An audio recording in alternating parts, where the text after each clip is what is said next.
We dropped into Laos under the cover of night. June 1970. Operation Tailwind. Officially, we weren't there. Off the books. 14 of us. Mac VSOG recon team deep in enemy territory. Our mission was simple. Disrupt North Vietnamese supply lines, collect intel, get out. But nothing about that jungle was simple. The deeper we went, the quieter it got. No birds, no bugs, just the crunch of our boots and the sweat running down our backs. It didn't feel like enemy land.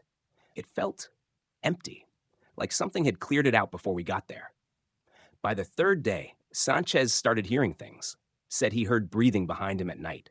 None of us laughed. Not out there. The nights were colder than they should have been, and even though we were surrounded by jungle, there was no canopy cover. The moon shined down too bright. Unnatural. Our radios picked up static like whispers, rhythmic like words just beyond the veil. Then the compass started spinning. Not jammed, just spinning. We set up camp by a dry riverbed, bones scattered along the rocks. Animal, probably. At least, that's what we told ourselves. Stavros found an old rusted dog tag wedged under a root. Didn't match any American unit we knew. No burn marks, no rot, just there. That night, Corporal Lin went missing. His rifle was still leaning against the log, boots right where he left them. Like he just stepped out of his skin and vanished. We searched until dawn. No blood, no tracks, just fog, and something else in the trees. Every man saw it differently. To me, it looked like a man with no face. To Martinez, it was his mother, barefoot, weeping blood. But whatever it watched us. Never moved, just stood between the trees, waiting. We didn't sleep that night. We barely spoke. On the fifth day, someone started whistling, but it wasn't any of us. It echoed from tree to tree, too high-pitched, too slow. Like a child trying to mimic a soldier's tune. Sanchez cracked. He screamed into the trees, unloading his M16 until the magazine clicked dry. There was nothing there. But the whistling didn't stop. That night, we bound Sanchez's hands. He kept muttering about the boy in the dirt, said it lived under us, heard our thoughts.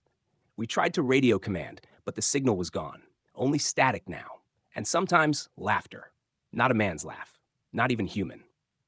Like something trying to sound human and getting it almost right. Stavros disappeared next. He was on watch. No one heard a thing. No struggle, no shout. Just one moment he was there.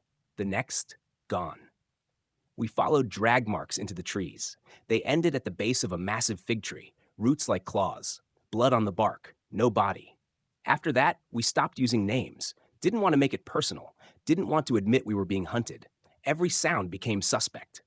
Every whisper might have been our own minds or something else. Even in daylight, the shadows looked wrong, too long, too dark. And always that feeling, like we were being watched by something that remembered us. Martinez started cutting notches into his skin, said he needed to mark the days before the forest did. He swore the trees were moving closer every time he blinked. We thought he was cracking until we noticed the trail behind us had vanished. Our footprints? Gone. And we were walking in circles. We stumbled into a clearing that wasn't on the map. At the center, a stone altar, ancient, moss-covered. But someone had left fresh bones on top, arranged in a spiral. I swear they were human. We didn't touch it, didn't speak, just turned and left.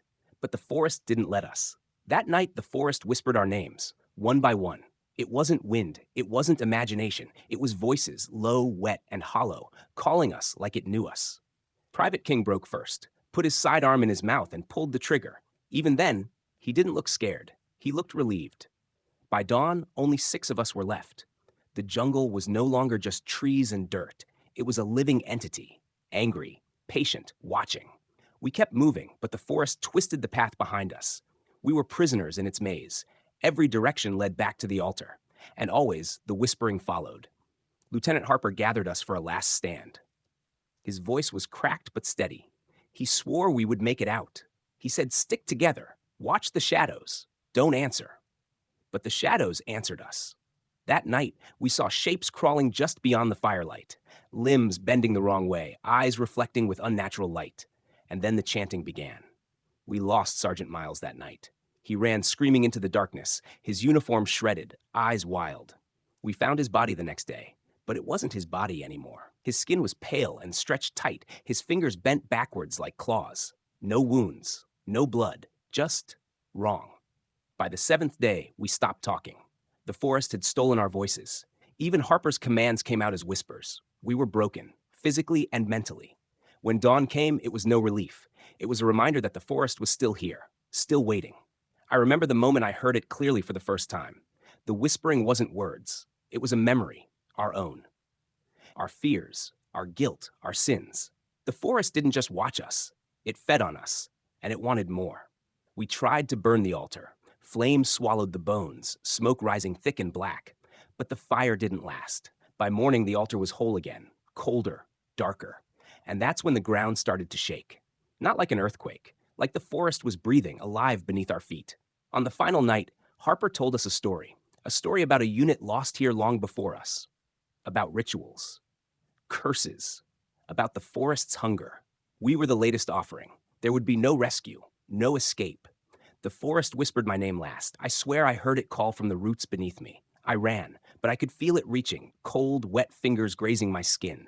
I stumbled into the river and didn't look back. I left the others behind. I made it out, but the forest never left me.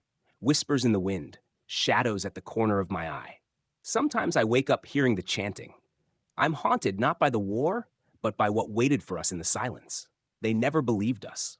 Official reports called us missing in action. Bodies never recovered. Stories dismissed as madness or enemy propaganda.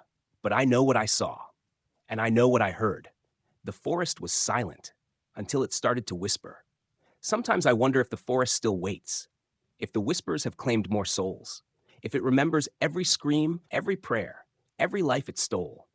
I don't go near the jungle anymore, but that silence still calls me back.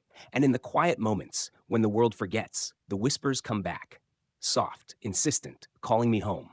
The forest was silent. Then it started to whisper, and I'm still listening.